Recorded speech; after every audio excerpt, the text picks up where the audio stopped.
The Coffee People podcast is presented by Roastar Coffee Packaging. Roastar is a digital printing company that makes custom printed packaging for coffee products. They make even small roasters look like a really big deal. At roastar.com, you'll find out about their fast turnaround time, high-quality products, and low printing minimums. Roastar will quickly become your favorite source for custom American-made product packaging. Roastar works with small, mid, and large coffee roasters. So if you're ready to upgrade those bags or coffee tins, go to roastar.com to learn more and connect with the team. You'll find the link in the Coffee People podcast's show notes.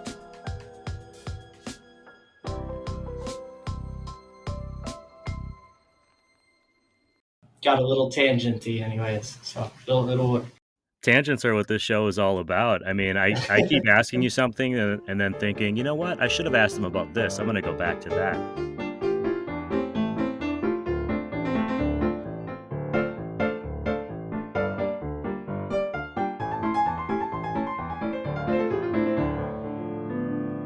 Hey, good morning, everyone. Welcome back to the Coffee People podcast, which is part of the Roast West Coast Coffee Network.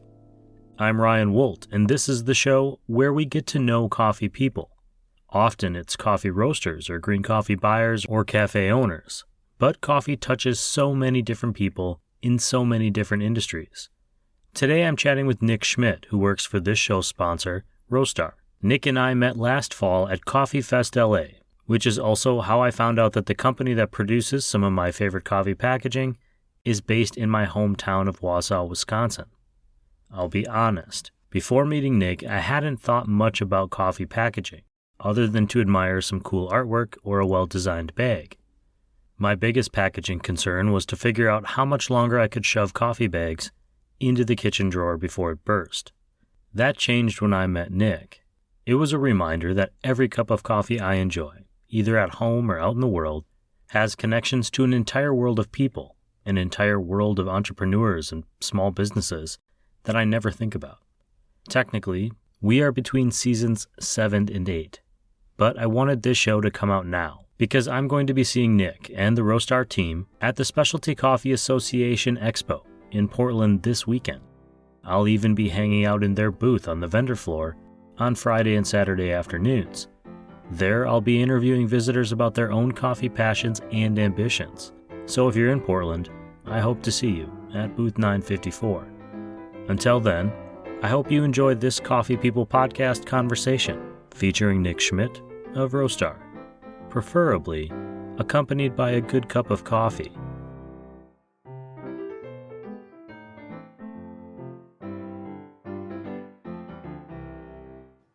I don't really think so. This is my first time ever speaking in any format like this, so I'm looking forward to it. Nervously excited, I would say. Oh, you'll be fine. It's just a conversation for the most part. Yeah.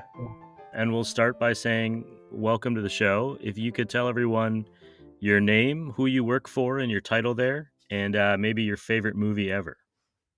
Yeah, my name is Nick Schmitt. I work here at Roastar in Wausau, Wisconsin. I'm an inside sales and service representative.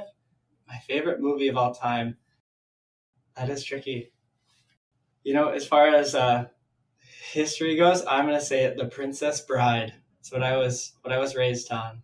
Wow, that's a throwback. That's my wife's favorite movie. Okay. We actually got a chance to see, it was really cool. They brought back the entire living cast of The Princess Bride to do a reading of the script. Oh, really? 2 years ago. It was like a COVID thing, and we watched that. I think it was actually on behalf of the state of Wisconsin. That's how they did it. You are based, I think we should just get it out there, in Wausau, which is my hometown as well, although we have never interacted outside of Wisconsin, only in Los Angeles, where we met. I love Wisconsin. I think it's one of the most beautiful places. I haven't lived there in like 12 years, so I'm probably going to hit you up for some good coffee recommendations after this. But I wanted to ask, have you always lived in Wisconsin, or did you move there for this job with Roastar? I have lived in Wisconsin. Yeah, I am born and raised here. Haven't lived anywhere else yet, that is. I thoroughly enjoy it. I really do. Yet, that means you're thinking about somewhere else in the world. Is that, do they know that at Roastar? They do, yeah. I don't know how soon. I like coffee. I like the atmosphere and people that it brings. And not that there's necessarily a lack of it in Wassa, but yeah, I'd like to see a little bit more of the world. Well, let's get started with a little bit about you and your experience in coffee. You just mentioned you enjoy coffee, and that wasn't necessarily something I presumed based on your job title, which I'm going to get to in a minute because I don't have any idea what it means. But did you have kind of a first experience with coffee that made you think, yeah, this is interesting, or that when you look back, you remember it as like, oh, this was kind of the start of this thing that I'm interested in? Yeah, I mean, coffee definitely isn't a requirement to work at Roastar, but it's something I carry. So I would say my first kind of wow, this is cool moment was at my first job as a barista. I I did a coffee tasting with just a shot of espresso, and it was really kind of my first time drinking coffee intentionally and thinking about what it actually tastes like to drink this coffee aside from the caramel macchiatos I had had prior. And it was really cool to like actually think and talk about coffee with other people and kind of what we liked and what we didn't like. So that was kind of eye opening. Do you remember where that was? Do I have to say it? My first job was as a Starbucks barista in coffees. So it was really cool. I do think I was blessed with a good crew that genuinely cared about coffee. So those regular coffee tastings did help to kind of instill that passion a little bit from the start. Starbucks has their issues. They're certainly in the news a lot lately. But without Starbucks, there's an entire generation of people who wouldn't have gotten into coffee. And I say that knowing where you're from, I'm from the same place. When I was a kid, when Starbucks opened, that was a big deal. The only other place to get coffee was Denny's. So we didn't have a lot of options. So they brought coffee of a certain level to a large swath of America that hadn't seen it before. And Yeah, so, if nothing else, we can be thankful for that because you may not be, where you are now without it. exactly. Tell me a little bit about Roastar, what it is that you guys do, and how you are integrated into the coffee community. Yeah, so we are a packaging company. We make bags. We also make tin cans. And the biggest kind of niche about us is that we do it digitally printed. So pretty much all of our products are going to be, custom made. We really do present ourselves majorly in the coffee industry. We kind of got our start actually at the San Diego Coffee Fest. We presented a digitally printed coffee bag and it won Best New Product. That was back in, I think, 2011. And it was kind of interesting because we weren't really ready to make a coffee bag yet and we didn't have any customers. But it was a great idea that kind of got it started. Well, since then, you have focused quite a bit on coffee. When I go to your website or when I met you at Coffee Fest LA, you have a niche. You do packaging in other industries, but coffee seems to be what people know you for. Even your name, Roastar, is coffee related there.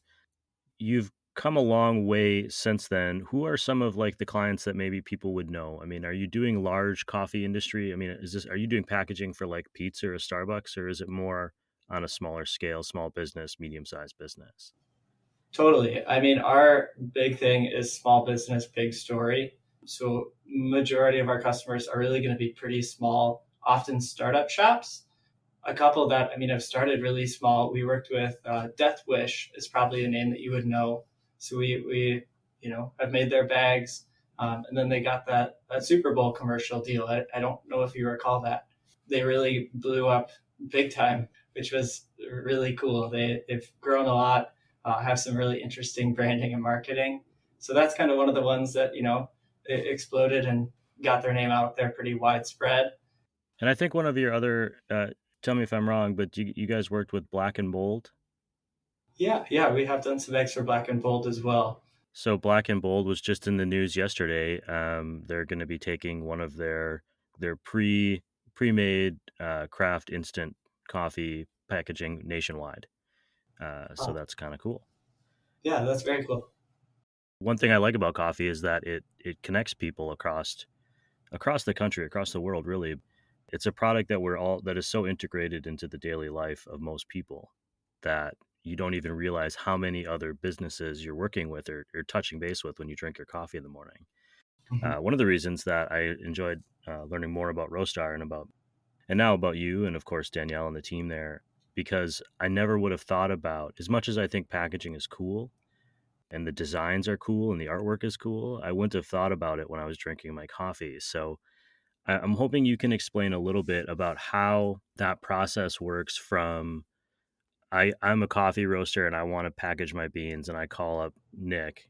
How does that work? What happens next? Our process really starts with selecting what bag is right. We have different options, different styles of bag, all kind of present, some are more of a classic style, like the gusseted style bag. The flat bottom is a little bit more forward and modern, I would say. You got to align on kind of what bag represents what you want to show with your brand. And then starting out with digital printing and a fully printed coffee bag is really cool. So it's maybe not where every roaster starts. Commonly, people will be coming to us and they're currently using a blank bag with a label put on it. That's a very easy, most roasters start in their garage and have a blank bag that they write handwritten with a Sharpie. So we're kind of that next step, ideally starting with pretty low runs is what we specialize in. So we can start as low as 500 bags and you can split that up with up to 5 different designs. So you can really go as low as 100 bags per design, which is pretty crazy to be able to differentiate your light roast and your medium roast and whatever maybe single origins you have. So that's a very cool way that people start out with us. Artwork is a really big piece of it too. A cool bag doesn't just happen. Hiring a designer is a pretty big factor. I do have a lot of customers that like to take on the design themselves, which is kind of fun to work through. But achieving that brand look is really best done through a designer. So we don't offer design services in house, but we do have quite a few designers that we've kind of come across over the years, and we kind of put those together into a list. So obviously, any designer can work with our templates to create the artwork for those bags, but it's kind of convenient to have that resource of people that I know some of them by name and be able to email with the designer and get those bags lined up just right. What I was going to refer to when you're talking about working with designers is I was actually a packaging designer at one point, and so there's a very specific skill set that comes with knowing how to design around the limitations of a product. Yeah. So knowing where your design is going to get folded underneath, like say the edge of the bag or underneath the valve, or knowing all those things, it's not as easy as just saying, here's a really cool thing I did, put it on the Yeah, bag, right? There's all these exactly. little details that come with it. And not even that, how the colors will look on the bag itself, whether they're going to print the way they look on your screen versus on a matte bag or a glossy bag or, whatever I don't even know, but whatever the liner of the bag is. Yeah, no, you're exactly right there. And I mean, that's a huge thing is the translation from a computer screen to ink on material. We do actually have free printed flat proofs of all of our products. So that's a pretty important thing that we really do try and urge people towards is, if time allows, getting it printed out first. It's, yes, one way to double check last minute spelling errors and stuff if that hasn't been caught, but really the colors and getting that approved to make sure color is spot on. As a still part-time graphic designer, there's always a last minute spelling issue. I'm working on a book cover right now, and I've had at least 10 different people go over this book cover, and we still found a spelling issue after that.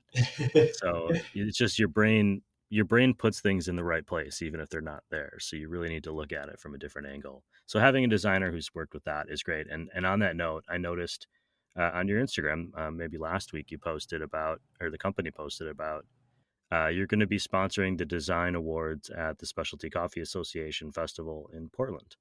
Yeah, the product design awards, which is pretty cool. So we should just establish now that if the winner doesn't work with Roastar, is that possible, or are you stacking the deck for Roastar winning?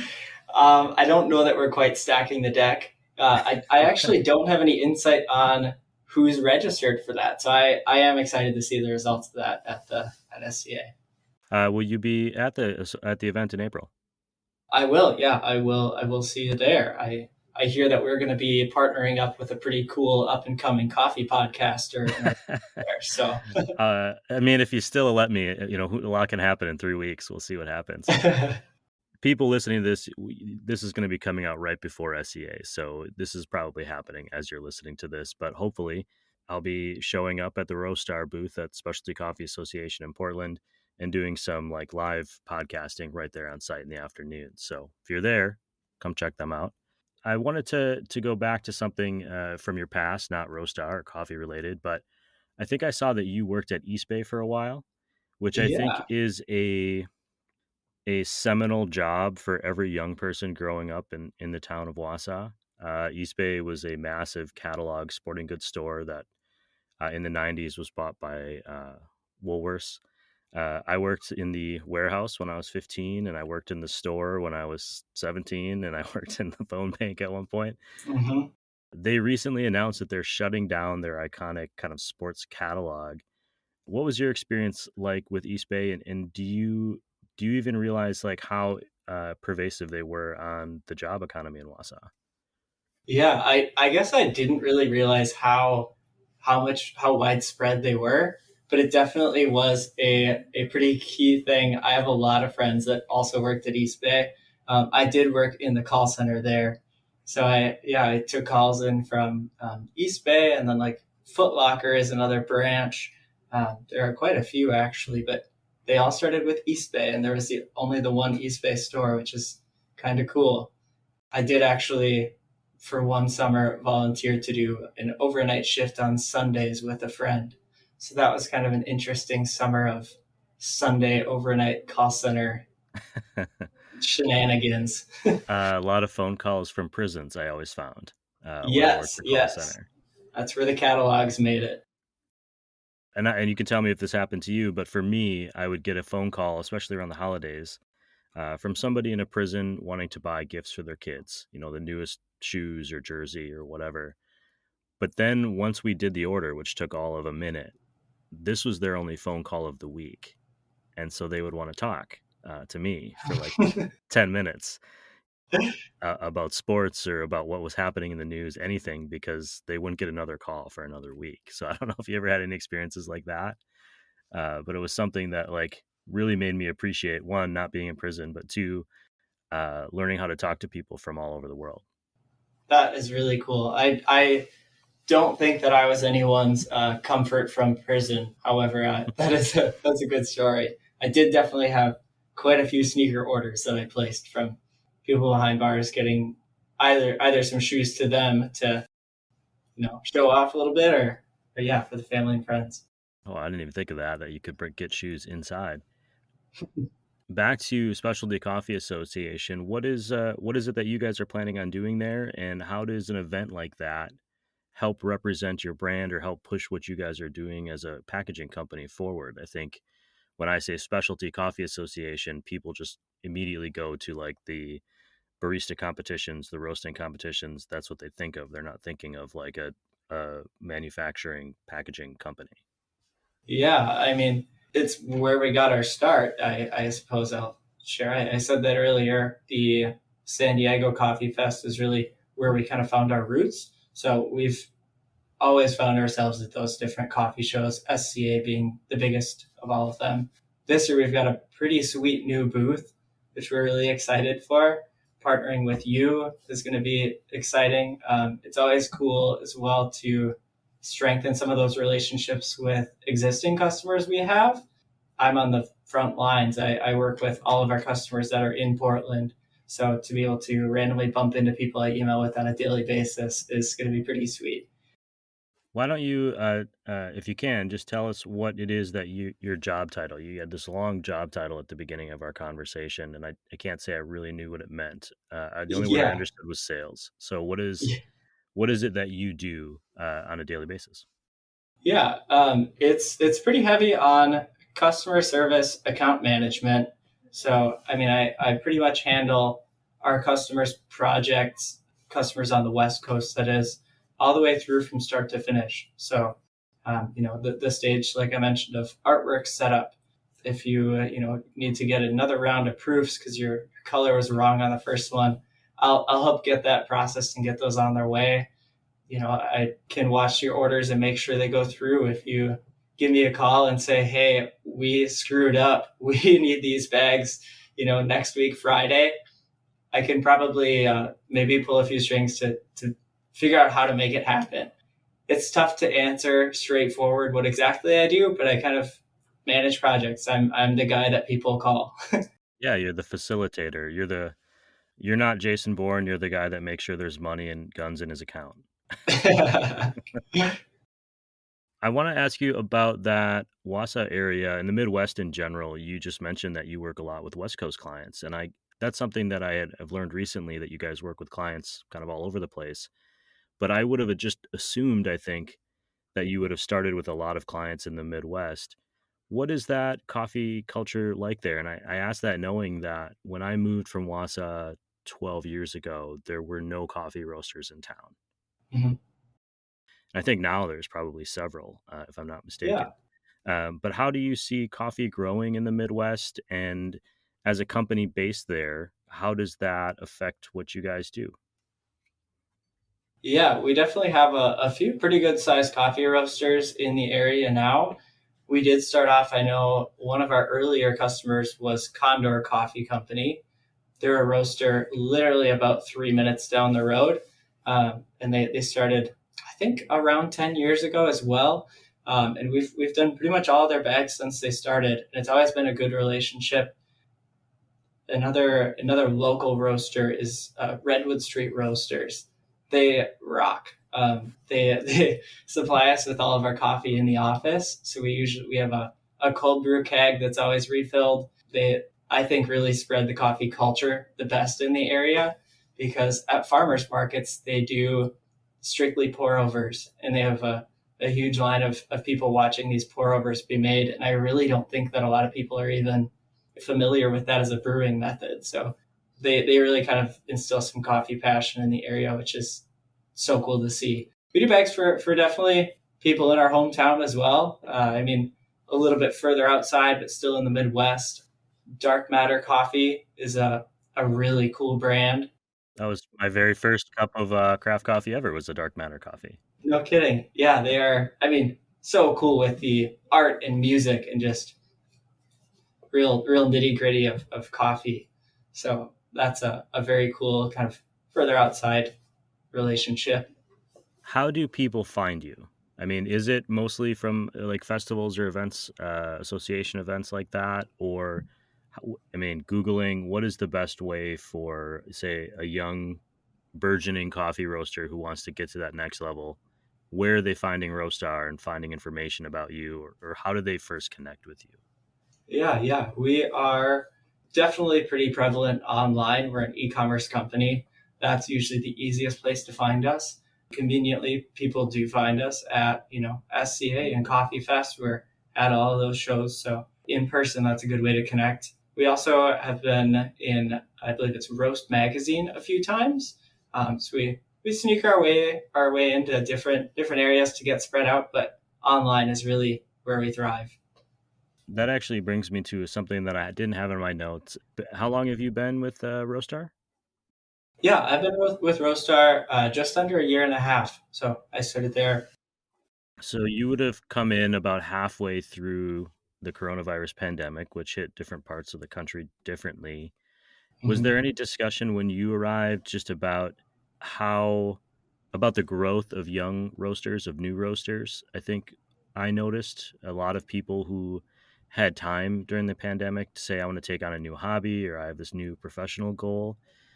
Those roasters would be kind of graduating to the level of needing bags at this point. Are you interacting with people whose story starts there, or is that not something that you've seen as much? Wow, that's a cool question. I can't say that formally in the office we've had any major discussions on it, but I talk to customers on a daily basis looking to come to this kind of packaging. And yeah, I've definitely heard of people that have started during the pandemic. I myself started roasting some coffee during the pandemic. So yeah, I would say you're probably spot on with, I can't quite speak to how many new roasters we had, a few years ago, but I would imagine that probably started a bit of a trend with random home hobbies. You started roasting yourself. Why do that? And then what is it that you're roasting? Has anything come out that you're particularly proud of? Oh, nothing that I'm proud of at all. No. A couple of good times. What was the motivation for even trying in the first place? Just to see what your customers are going through, or because you have a passion for coffee, or what was that impetus? It had started because I thought it would be a more efficient way to fuel my coffee needs. That is not the case. Re- re- it takes about 20 minutes to make what I can drink in about 2 cups, and it smells not at all like I thought it would when you're roasting.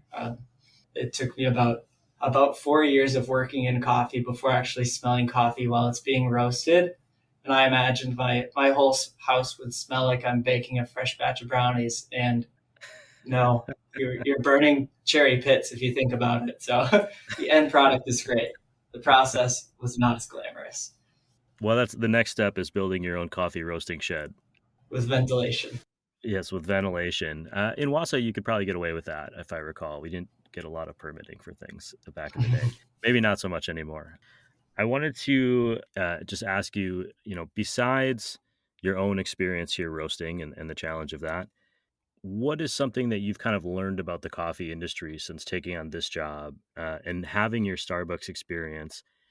What is something you've learned about the industry that maybe has surprised you a little bit, or that you've just been like, oh, that's really interesting, in the last year and a half of working with clients from all over the place? I would say that probably the biggest thing was kind of a takeaway from Coffee Fest that I had is that how deep the industry goes. Like you said, you probably wouldn't really have thought twice about the packaging side of things. I also, until Coffee Fest, would never have thought about the sleeves that goes on your coffee. All those different products in the supply chain that really go into that final cup.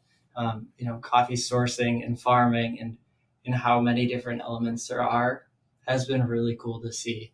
And I mean, working with mostly small companies, majority of the people that I talk to own the roastery that they are sourcing the bags for.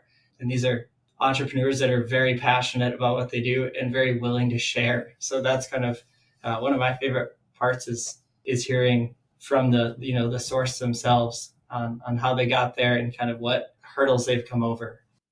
That's something that I love as well. I mean, just yesterday, I did a coffee cupping at Moster Coffee here in San Diego, and Mostra doesn't owe me anything. There's no reason for them to invite me into their private production facility to do it. But it was just a standing, hey, you like coffee, you're into coffee, you're part of this industry. We'd love to show you what we do. Mhm. And I think that's such a great thing about the coffee community is the willingness to engage and also to share knowledge because I'm excited about this. I Yeah. think you're excited about this. Why aren't you as excited about this as I am? Let me show you how cool it is. And I get that a lot. I have to point out that we went to different high schools, which makes us natural rivals. I saw a photo Oh boy. recently that Roastar did a job fair at my old high school, Wausau West High School. So if anyone's listening, that's the better of the two high schools in town. Yeah. Go So I'm east. assuming that when we see each other in Portland, that there will be some sort of like physical battle that we have to get through before we can move forward with a professional relationship. Oh, it's on. Maybe some sort of like coffee arm wrestling, which should be a thing anyways. I'm not sure how that would work. I'm going to ask you a two-part question. Normally it's just a one-part question to end the show. The first part is when you go out into the world to get a cup of coffee, what is it that you order for yourself? It depends on where I'm going. If it's a shop that I have high hopes for and I haven't been to before, I will order what I call a hit and run. I didn't coin that. I got it from a different coffee shop. That's a single or double espresso, a little ceramic mug for there, and I sip that while I'm in the shop and take a 12 or 16-ounce coffee to go. I think that it is just perfect. It gives me a pretty well-rounded view on their coffee, and that is definitely my go-to. Otherwise, if I've been there before, usually I'm going to casually get a cold brew, and that's kind of my go-to drink.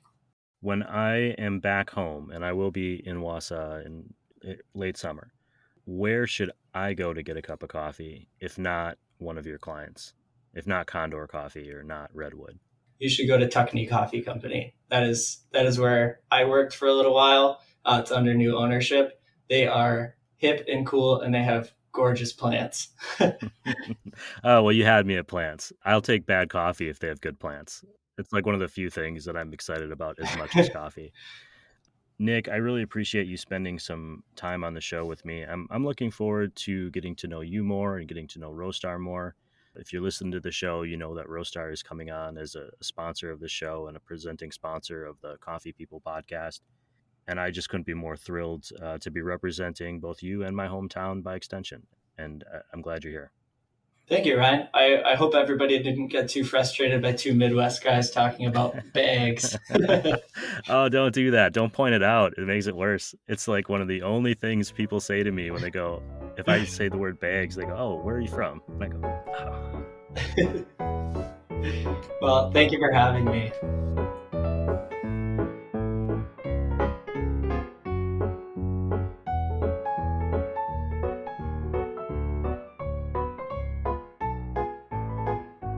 Okay, here are some key takeaways from that conversation with Nick Schmitt. First off, The Princess Bride, a very solid favorite movie choice, and a great excuse to cut to this scene, which is a reminder to always ask the right questions. For context, Inigo Montoya is sword fighting with our hero Wesley. You are wonderful. Thank you. I've worked hard to become so. I admit it, you are better than I am. Then why are you smiling? Because I know something you don't know. And what is that? I am not left-handed.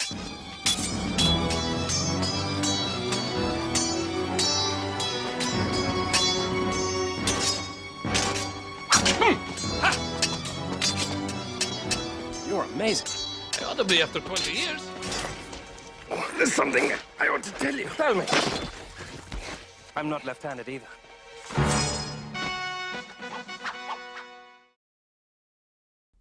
So yeah, if you haven't seen it, definitely check out The Princess Bride.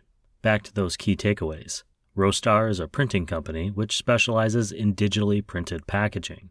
Nick is their inside sales and service representative, which is a very professional way of saying he is the guy you call when you're trying to figure out what needs to be done. He's the customer liaison. To quote Nick, I manage projects. I'm the guy that people call. He mentioned that an ethos he and Roastar work by is small business, big story, and I really love that thought. Entrepreneurs are often storytellers. They're telling a story with their brand, their product, and with the communities they build. Even a small business has something to say. Small business, big story.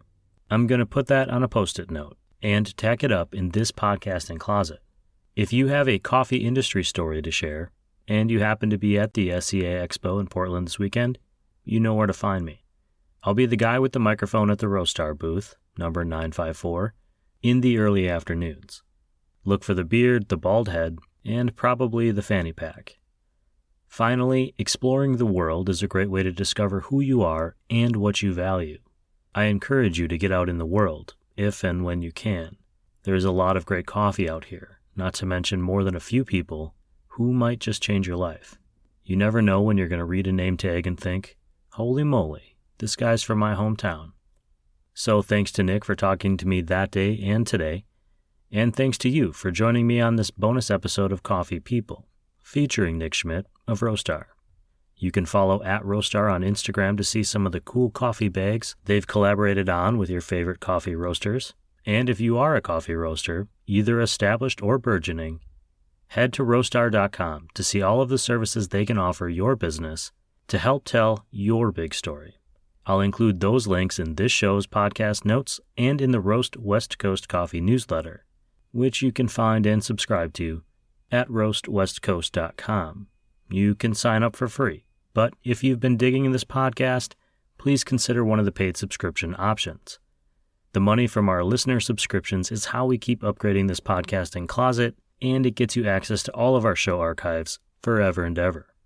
Or at least until the internet crashes, and we all have to go back to playing Snake on our phones.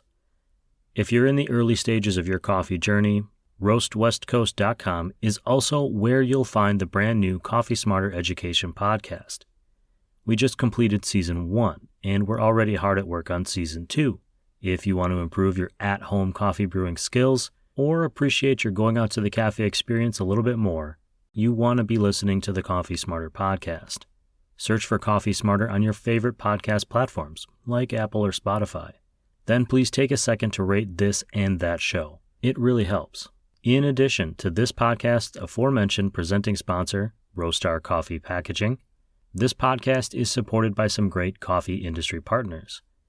They are Camp Coffee Company, Coffee Cycle Roasting, Ignite Coffee Company, Maria Coffee, First Light Coffee Whiskey, Cape Horn Coffee Importers, Zumbar Coffee and Tea, Ascend Coffee Roasters, Moster Coffee Company, Steady State Coffee Roasting, San Franciscan Roaster Company, Crossings Coffee, and Hosea Coffee Source. That's all for today. I hope to see you in Portland. This episode of the Coffee People podcast, which is part of the Roast West Coast Coffee Network, has been written, produced, and recorded by me, Ryan Woldt. I hope this episode has found you happy, healthy, and with at least a thread of sanity left, enabling you to make it through the day. Always tip your baristas, and be sure to drink good coffee.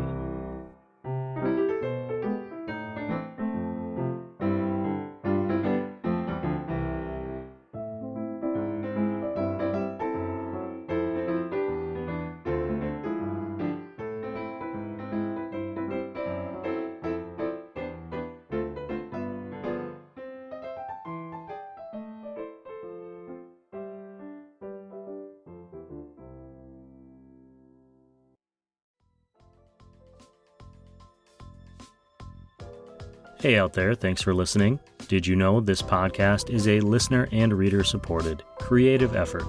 Some amazing listeners and readers have chosen paid subscriptions to the Roast West Coast Coffee newsletter on roastwestcoast.com.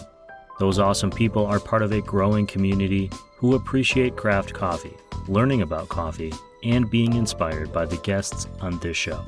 If you are able and this show has been going really well with your morning mug of your favorite coffee, please subscribe to the paid newsletter at roastwestcoast.com.